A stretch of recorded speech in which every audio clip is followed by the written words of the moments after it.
Well, hello, coffee people, and welcome to the TCC podcast. Today, joining us is Theo Doris Leroux, our That's me. coffee aficionado taster. We have Stefan, our calm and collected researcher, who helps us with. He's our GPS, essentially. He helps us to stay on track. And then you have me, Christian. I'm just a barista. Which is what a liar. joke. You'll hear a little bit more about this joke that we have. I'm the pedantic budget pronunciator. There we go. And so there we go. What a mouthful. I've accepted those roles. I've accepted it.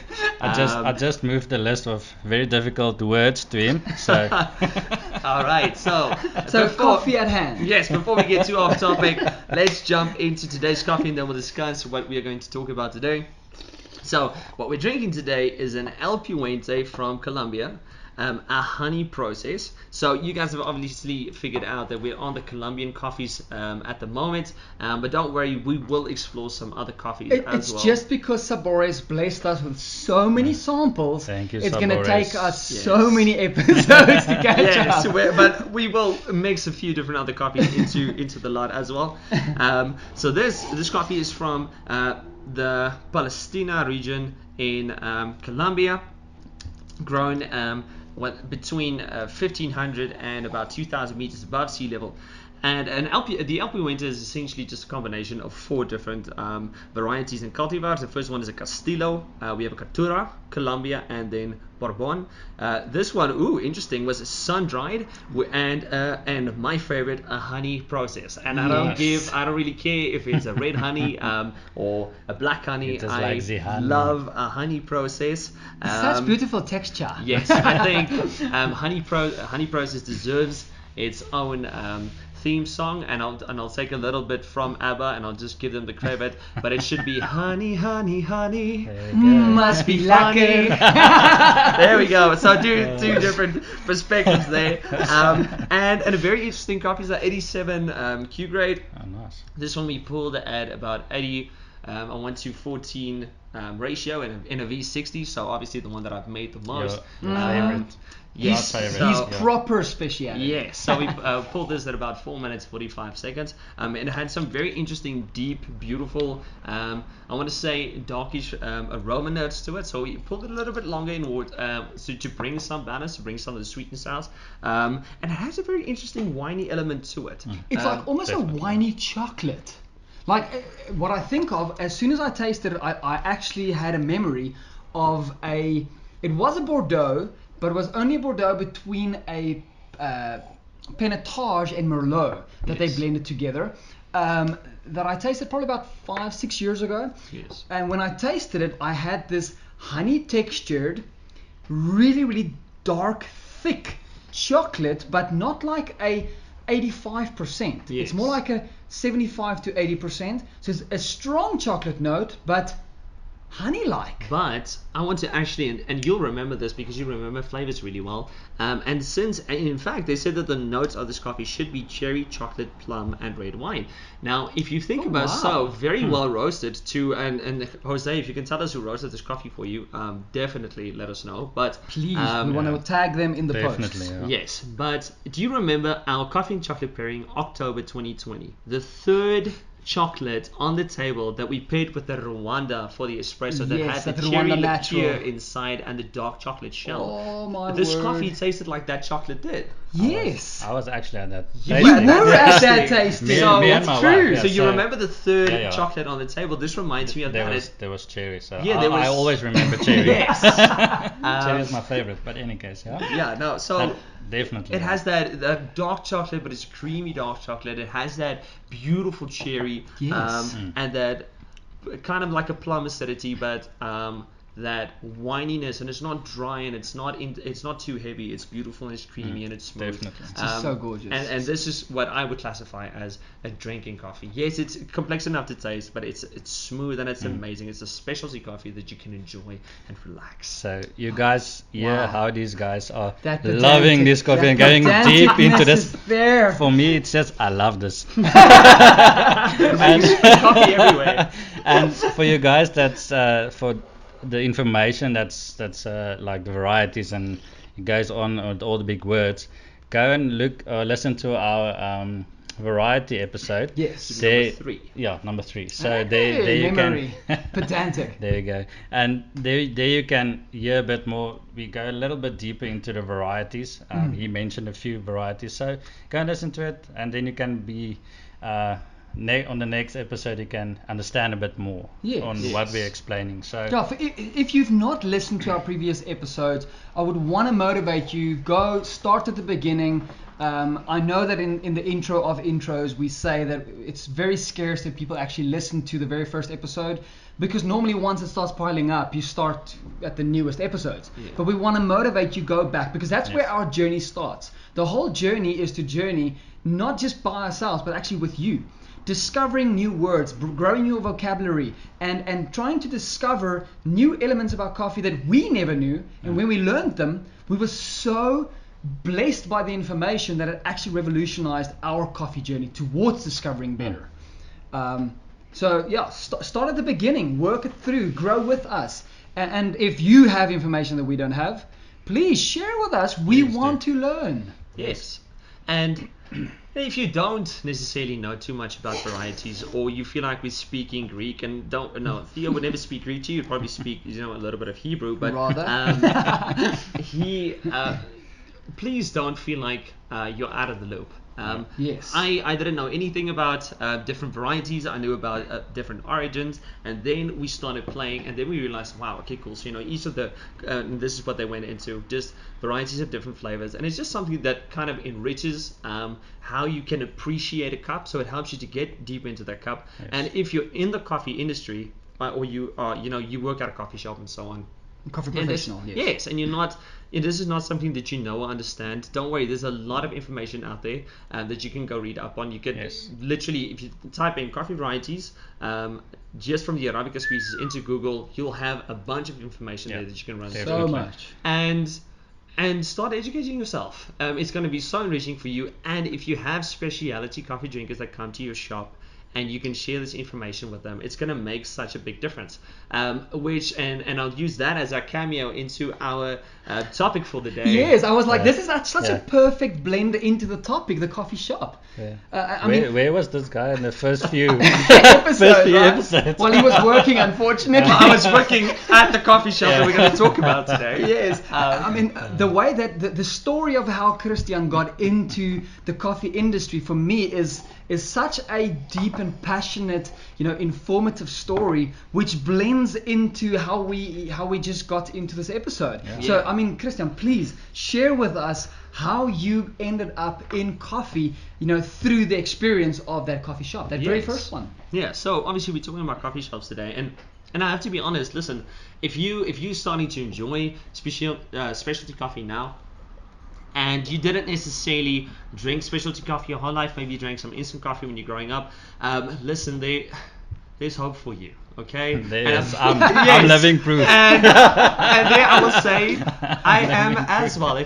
I drank 3 sugars and a lot of milk because coffee was extremely bitter in my opinion.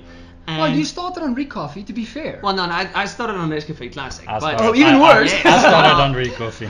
Boom! So obviously a lot of body in that coffee, but and so I think where my love of coffee first came from, my parents always, when we went out to markets or we went out to people and they had what they called filter coffee, they would not necessarily add sugar or milk. Because they were trying to appreciate that coffee, even if it was, let's say, for example, a 55 points, just commercial coffee. Appreciation. And when I was in high school, we moved into a new environment, and right around the corner there was a little coffee roastery, which for me was very interesting because what the heck was a coffee roastery? and my parents then said, listen, we stopped at this place. We all started at Yes, no. So what is this? What is this? We roast coffee? How does that even work? Well, at least for the two of you were coffee drinkers when you discovered coffee roasteries. Yes.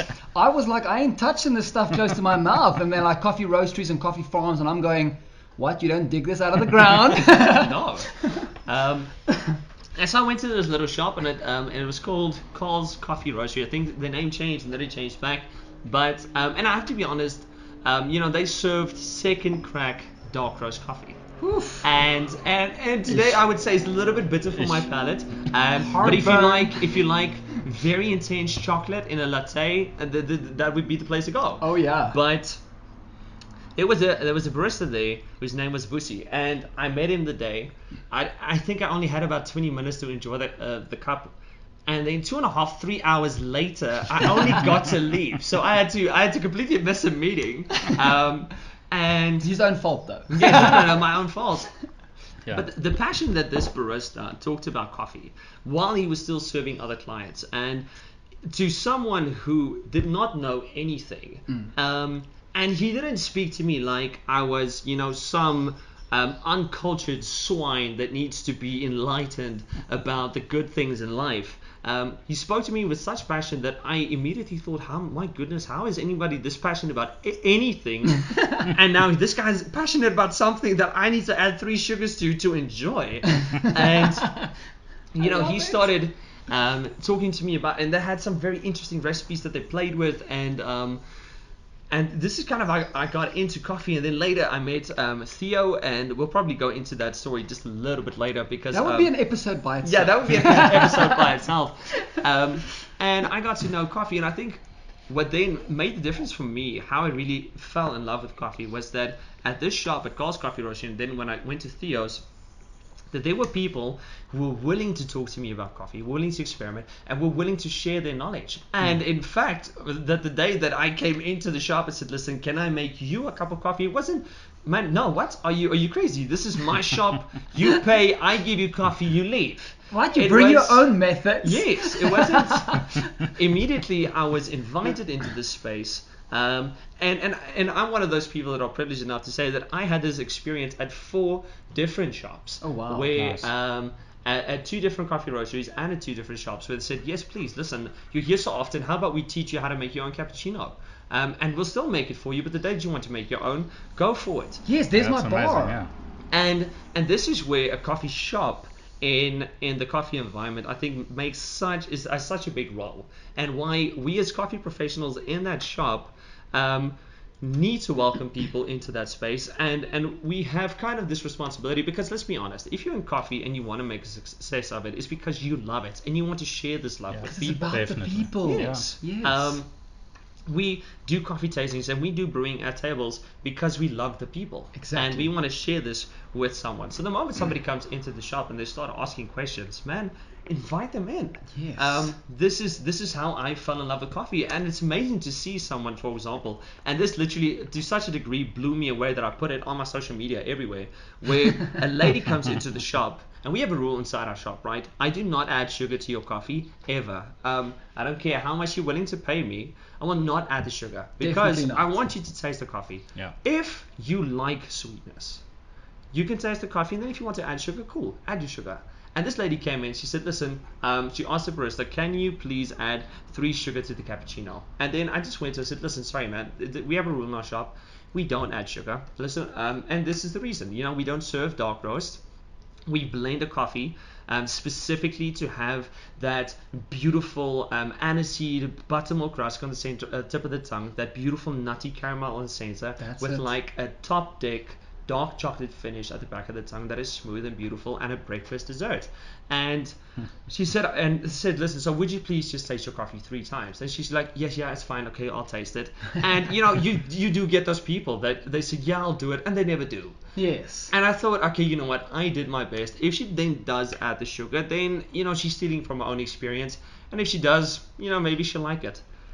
20 seconds later, this lady runs back into the shop. It's like, oh my goodness, I am never drinking sugar with your coffee again, and I will That's drink awesome, coffee from you every day.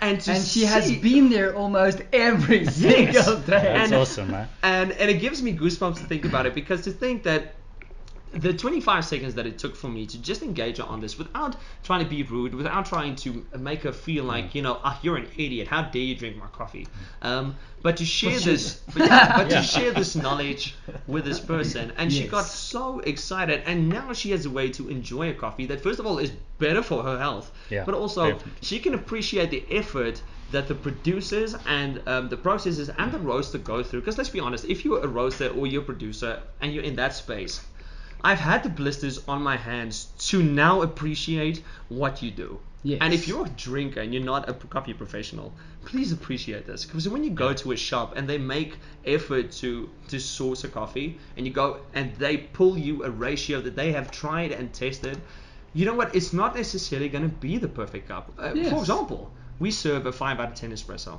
Yes. Because most of our drinkers are cappuccino drinkers. But the Yes. day that you come to my shop and say, listen, I love espresso, then I'm going to pull you a single origin, or I'm going to find a ratio that you can enjoy your cup at, because I want you to find that happy place. I want you to drink it and relax. It actually makes me think of that one specific client. We that, have one that came client in, like this. and he had exactly that. He walks up to the bar and he goes, I would love an espresso, please, but I want a nice espresso. And so Tian had 5 minutes on his hands, and he goes, you know what, I'm going to make you something that's going to blow your mind. And he just takes the normal house blend.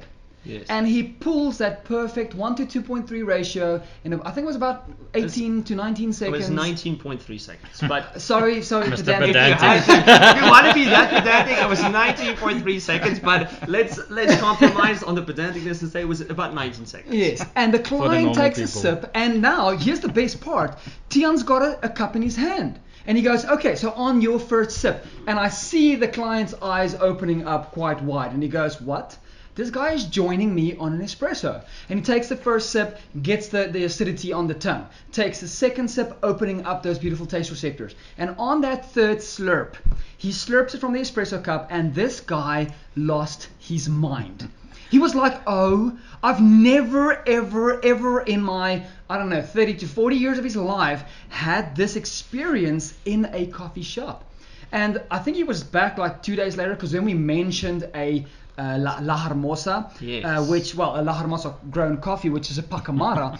And he came back that next day to have the espresso, but he actually specifically came to taste the cappuccino. Yes. Because it tastes like pink Nesquik and chocolate mousse. I've tasted that one. That's But nice. when he tasted the espresso, he was like, can I please take this cup to the car for my wife to taste? And that's the moment when I realized, this is why I do what I do. Yes.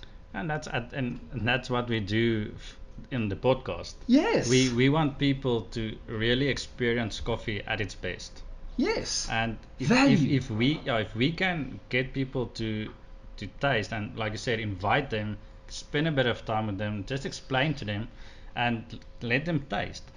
And if they've never tasted something like that, their eyes will open, like mine, and the whole world will change around coffee, and they will realize that what they had before is something that's all they knew. Yes. And now you're giving them something exceptionally great, then they're like, I need more of that. And then Right. and that's when their journey starts, because you can see when somebody really, when it hits them, their journey starts with coffee, when they really get that cup of coffee that's like, wow, I've never tasted something like this. Yes. Then that's when their journey starts. Correct. And that's what we want for everybody that loves coffee, Yes. is to really go out and get that experience. And that's what we want to bring to you guys. Which brings a very interesting topic to mind, which and we'll see how we can work this in the time that we have. I want to discuss bad experiences with coffee shops as well, that we've experienced as clients Yes. and as coffee shop owners. Yes. And so there's the two sides. But first I want to ask Stefan a specific question. The question is, please tell us, like in the amount of words that you can, keeping in mind the time, how did you fall into your journey of coffee? Like, where did your journey start? Because if I think about it, I know that you've been to a lot of coffee shops, but I can't really specifically recall where your journey started in my mind. Like, Well, I also can't really recall, because I just want coffee. And I love that's, it. that's the thing. I like coffee. But where did you have that cup of coffee where you went, oh my word, I need to seek further? Because I know that how we met, how we got together. I'm not sure if we've mentioned the story, but the whole thing for me, just I'm going through my mind trying to recall a specific memory, and I can't remember where you've told me a story, and except for the Katura. The Katura in Port Elizabeth. I can't remember a specific point of story where you went, and that shop blew my mind. Well, before I met you, it was usually I drank flat whites, so I was used to the stronger milky drink. Because he actually likes black coffee. Yes. Well, And he knows now. yeah, Yes. like I said, after I met you. Before that, it was usually, and it's a South African favorite also, is the Seattle coffee. Yes, they So- do phenomenal commercial coffee. Yeah, so that was my go-to. So that was like this on their menu. It's a short latte, a double short latte. Double short That's latte. that's Like what the they name. that's what they call it. So, Specific. yeah. Yes. So I that was my go-to coffee when I drink coffee. The not coffee at home. The Yes, instant coffee. The one So- you're willing to pay for. Yeah. So, but I think where it started for me is when you taught me how to drink an espresso. Oh wow. How to taste an espresso that's a good espresso. So it happened in my shop. Yeah, definitely My in your goodness. shop. Now I'm blown away. It's in your shop because Because you were a coffee drinker years before I yeah, got but- into but I- coffee. But, man. but the thing is, I just drank coffee. I wanted Yes. coffee. Yeah. So and Caffeine, man, caffeine. and actually I did drink instant coffee black. Mm. But for the the health benefits of it, Okay. it wasn't very good, if I can say it like that. I guess. But I drank it, and that's what I knew. And then I discovered flat whites, and when, like I said, when I met you and you gave me my first espresso, that was amazing. I'm like, I need this, and that's where it started. I need and, this. and that's at your shop. I love it. I need Yeah. this. The I need moment this. something becomes a source of life, Yeah, Yes. you know you definitely. discovered something Yeah, good. definitely. So Well, I feel very privileged. specific time and date, and I'm not that good with that stuff, but Okay. yeah, it's definitely at your shop when you gave me an espresso that I can actually drink and don't feel like I need some mint and sugar afterwards. Yes. To get Well, that bitter taste and that charcoal taste out Yes. of my mouth. So You see, mine was I started building my own coffee shop, and I went to a coffee tasting, which I think I mentioned briefly in one of the previous episodes. I went to a coffee tasting in a very small little roastery in a very small part of Gauteng called Irene. I went to the coffee tasting, tasted 5 cups, and only by the 5th cup tasted green grapes, strawberries, apricot, and lychee pip. And that blew my mind. It was a specific day, specific thought, specific time, and I've got it so vividly in my mind that I actually use it when doing barista training. It was what? There's actually something that is drinkable when it comes to coffee? Because sitting at the table, I am the least coffee drinker, and we've mentioned this many times. I'm the least coffee drinker at this table. Yes. I probably taste the most Yeah. because it's my job. But you don't have people around that want coffee. I'm not drinking coffee that day. yeah. Unless these 2 cats come and visit me, I definitely won't be consuming 3 to 4 liters for that day. And so my memory of that first cup was, what did you add to this cup to give it these flavors? And when they said nothing, I was blown away. Water. We added water to the coffee. Water. Water. Flavor-wise, I mean. and it was an amazing thing. So I see we still have a bit of time. So Christian, from 2 sides of the coin. First side, frustrations from a manager, frustration as a client. Go. Okay. Well, let's start with for all of the coffee professionals who feel like you're the only person in your environment that appreciates a good cup of coffee, and you have to deal with this. And we'll say this like coffee shop owners think, or like managers think. And I promise that we still love coffee drinkers, but you kind of get to this point, and you'll know what I'm talking about when I'm saying, like, can these swines stop asking me for extra hot, super burned, dark roast and add 7 sugars to it? Because I can tell you, when you go through, and you'll understand this, when you The go environment in the room just changed.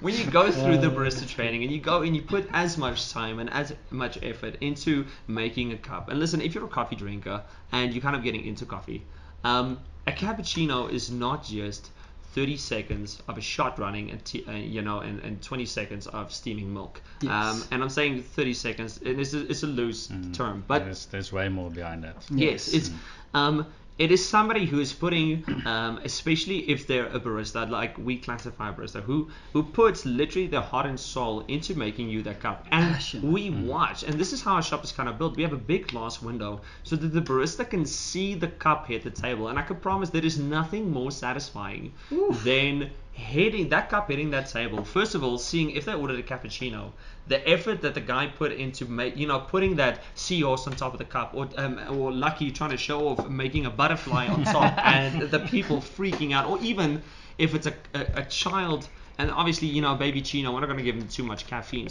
But if you put that teddy bear on top of that cup, oh my word, and that child freaks out, and even the parents, because the moment you reach that point where you incorporate the kids into this, a parent's going to come back to your shop anyway. Every single because time. My kid loves coming here. They feel welcome. And this is kind of my perspective, is that we love great clients and we want so much more of them, because it takes about 7 really amazing good clients to make up for one really horrible bad client. Somebody who unfortunately it's like golf. Yes. It takes 7 birdies to make up for one ball you lost in the grass. And so to just share that perspective, if you go into a coffee shop, right, and you're a coffee drinker, and you go into this place, and they don't necessarily serve the coffee that you like, and it's not because the barista is not doing the job and they're not putting in the effort. If they pull a consistent shot, and it's just not something that you enjoy necessarily, we have that experience every day. Don't jump on the person's head necessarily. And I've told this to clients as well. If we get clients to come to our shop, and you can have this perspective of this whatever you like, but I have flat out told clients, listen, you know what? I don't think I have a coffee that you are going to enjoy. It's not going to work for your mouth, yeah. My recommendation is, there's a Mug and Bean around the corner, and you say that you like their coffee. Or a Wimpy. Yeah, or a Wimpy. And there are people that come to our shop and say, listen, you know what? I like Wimpy's coffee more. And if you grew up with dark roast and you like sugar and you like a really big mug, sure. Go to a shop that gives that to you, because the moment there's no quicker way to destroy a barista's passion than to constantly hear that the effort and the time that he's putting in is not worth it because you don't like the balanced, complex, perfect shot that he pulls for you every time. And we've seen this with one of our baristas, and then obviously you're going to meet Costa. The first time that I had to ask him to pull a double ristretto for a client, which, by the way, the moment a client comes to my shop and orders a double ristretto, I become extremely excited, because this is somebody who wants to taste something very specific. Yes. And he calls me to the table. Now, every manager knows when you call to a table, you start sweating in parts of your body that you didn't know you could sweat. Because no matter how good you do, you know that there's always somebody that's going to find a problem, right? Yes, definitely. So I hit this table, and this guy starts to say, listen, what did you do with the coffee? And immediately I ask him, well, what do you mean? He's like, this is amazing. I haven't tasted coffee like this in this environment. I was like, well, what do you mean? He pulled me this ristretto. Tell me about the shots. Like, well, that's fantastic. I saw the barista do it. He pulled you a 1 to 1.5 ratio. So we went 18 grams in. He finished on 27 exactly, and he pulled it in about 14 seconds for the ratio that we were using at the time. And I tasted the coffee with him, and he loved it. He said, listen, man, I absolutely love this flavor, and I love this coffee. And then we start having a conversation, and he's coming back every second week to come taste a new coffee. And we love having people like that, because they kind of make it worth it. And we said this in the previous episode as well. People are what makes coffee worth it. Yeah, that's definitely. it. But It's about people. People also have the ability to make it not worth it. So for you as a client who goes to the shop, take into account, no shop is going to have a coffee for every pallet. Unfortunately. It would be too expensive. You would have to hold everything and throw so much coffee away, purely because of the fact that you don't get that pedantic drinker every single day. Yes. So if you go to a shop and you like a little bit of sugar in your coffee, please don't ask the barista to add it for you. And also, if you order a latte and they serve you the way it should, espresso on the side, and then the milk in your cup, don't ask the barista to add it for you. And if you're a manager, don't let your baristas add the coffee, because you're gonna have that client that says, just, I'm in a hurry, just add it for me. And you're going to add the espresso, and they're going to tell you, listen, this is too strong. It's too strong for me. Yeah, but you said I should add it for you. Yeah. So, well, yeah, I didn't say add that much. Because, let's be honest, You didn't specify. each and every one of us say that we like, and most of our clients say they like a good, strong cup of coffee. But we have clients who think lattes are strong, and we drink ristretto. So don't want you give me a flat white. It's already not intense enough. Exactly. So I don't know what your palate is like, and you as the coffee professional, you don't know what your client likes. There are certain things that we can do that kind of just makes that easier. So don't ask them to add the coffee for you. Don't ask them to add the sugar for you. It does not take that much time. It doesn't take that much effort. And let's be honest, if you do ask them, we're just lazy. Like, really, when did we ever get to the point where you ask someone to add this for you? Because it becomes extremely difficult, and then you get those extremely difficult clients. And if coffee professionals, you know what I'm talking about when I say this, where you give them, you serve the espresso on the side of the latte, they add all of it, and then they tell you, then they complain, but the coffee's too strong. So, but you added the coffee yourself. So why did you give me so much coffee? Yeah, but the thing is that those people don't know how a latte works then. Yes, no, obviously not. And because they just chuck the whole espresso in and they're like, no, it's too strong. And then I'm like, do you know how it works? And obviously then obviously not. You're trying to educate the client, but you're going to have people that don't want to be educated. They don't want to hear about this. They don't want to hear about that. And you are going to have that client then who says, and you know what? And this is something that I had to learn from Theo, that if that client then says, you know what, I'm never coming back. That's yes, fine. Yes, you know what, that's horrible, because you want everyone to enjoy their cup. But you are going to have people that no matter how much effort you put in, it's never going to be enough. And if they never come back, you know what? You're saving your baristas and you're saving yourself just a lot of trouble. Because, and this is my very honest perspective, and you don't agree with me, you're welcome. We can have a conversation. Yes. That's why we're here. Yeah, that's what we're here. But we seek to create happiness in every cup, and we tell this every episode. Yeah. Unfortunately, and if your happiness is not in my cup, that's fine. Yes, Fine. Just go and get a cup that gives you happiness. If you only like Starbucks, dark, very hot, I cannot do it. That doesn't mean Starbucks is bad. It just means it's not for me. I'm not going to frustrate myself, but I do make the effort of going to Starbucks every now and again, chatting to the barista, having fun with the barista, buying a coffee, even knowing I'm not going to drink it, because it's not about the coffee at that point. It's about giving the barista that customer experience that makes him go, actually, this is why I'm actually in coffee. Yes. It's because I love the people. And I think we can move towards the end with just this, is that even if you go to a shop and they don't necessarily have a coffee that you enjoy, you'll actually be surprised by how many baristas you think, listen, but this guy doesn't know anything. And it's not because he doesn't want to know anything. We've had conversations with and this is from a client now, as a client's perspective, where I go to a barista, I ask him a few questions, realize, okay, you know what, he can learn a little bit about this and so on, and we have a conversation, and then he asks me, listen, okay, but can I come to you for training, or where can I go for training, because I want this knowledge, I just don't know where to find it. Exactly. I googled, I YouTubed, and I couldn't find this. And if we're truly honest, we don't have the knowledge that we have because we are anything special. Yeah. Nope. We have the and we have the knowledge. Theo started being willing to taste coffee because somebody took the time and the effort to push him to taste that first cup. That's it. Stefan had an amazing experience because one guy was willing to spend that time with him to taste an espresso in a different way. Yeah. I had somebody who was willing to spend 2.5 hours at my table talking to me about coffee, and putting in that time. So we learn what we learn from people as well. Yeah. So build that community, and welcome your clients in. And if you are the client, go. And you know what? There's nothing that a barista appreciates more when you go to them and you tell them, listen, you made me the best cup that you have ever made me today. And you will make that guy's day. Definitely. So much. Because so much, even if it's not 100% true, he has made anything between 30 and 400 cups of coffee that day, and no one has told him the cup was amazing. He needs someone that just gives him a positive feedback, not negative feedback. Yes. and you know what?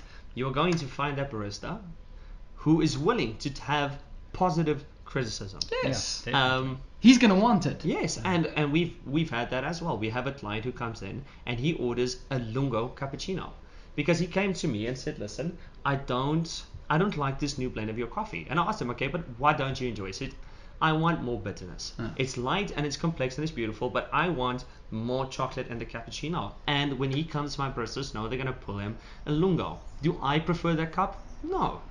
But he enjoys his cup every single time, and that's what it's about. It's about sharing this coffee with one another, and because as well, coffee shops are the places where we can represent the effort and the knowledge that producers and farmers put in. Yeah. Because that is essentially our art gallery. Exactly. They put in the time, they painted, they created Yes. the masterpiece, and we just hang it up there for people to enjoy. Exactly. And that's why we're here, is to get the value in the cup, give it to the people, and let them Know where it comes from. let them know the journey from cherry all the way down to your cup, from the farm to the cup. That's Yeah. it. And as soon as they get that knowledge and the appreciation, it will go out there and they will go and share it with friends, family, and just give them the experience that they had, and want their friends and family to have the same experience. Paying that value forward. Yes, Yes. definitely. Yes. So that's why we're here. So Now, how is to answer the questions quickly, because we Yeah. see that we did run and we didn't even close to touch like even 5% of the topics that we wanted to, or the elements of this discussion. We will definitely have to do a lot more episodes on coffee shops and experiences. Definitely. There's just too much. So to run through the questions, how is this important? Well, that relationship building. It's how you connect to the barista. It's how you connect to the client. You as a coffee shop owner, make the time for the client. They appreciate it. Make the time for your barista. He appreciates it. Yes. Go out and build the relationships and journey towards discovering that next best cup, or your best cup, or maybe even the worst cup that you can laugh about a few years later, which we have a few of those. Yeah, Yes. definitely. Of course, second question, how does this information make my coffee better? Stefan? Well, I think if you as a coffee manager, help the people, your clients to realize what's in their cup, and like you said, that lady that didn't add the sugar and she realized that this is amazing, Nuts, yes. amazing cup of coffee. I think that's where you're gonna better it. You're gonna have people to know that, okay, if I go there, I'm gonna have a great cup of coffee, because they've put in the effort and gave me some knowledge and spent time with me to have a better cup of coffee and know what I like. So I think that's my perspective of it. And Taking the information, taking the time, sometimes making sure you have the time. yes, Go to the shop and spend that quality time. yeah, Yes, and as well, it's going to make your coffee better when you spend time with the barista and with the manager of that shop. Why? Because the experience is going to be so much better, and as well, you remind them why they got into this, Yeah, why why they they actually enjoy love it. it. Yes. And if we're very honest, and we won't go into this, but just coffee is an extremely emotional thing. The emotion of your barista makes a big difference to your cup, Definitely. and I So think much. we can have a good conversation about this later. But yes, this is how this is going to make your coffee better. and That's the application. Yeah, and how can you apply the knowledge? Is that where you got to applying the knowledge? How do you apply that knowledge? Yeah. Exactly as Tian said. Yes. It's the effort. From both sides. Yes. As a coffee shop owner, as a manager, as a barista, as a client. Yes, It's putting in the effort. definitely. So that brings us to the end of this episode. Sorry guys, this one's really long. It's just there's so much to be said. And so we're going to cut this one nice and short. We challenge you, go out, discover a coffee, and hopefully in every single cup of those, you will discover your happy place. Yes. Yes. Chat on the next Awesome. episode. Cheers. Cheers.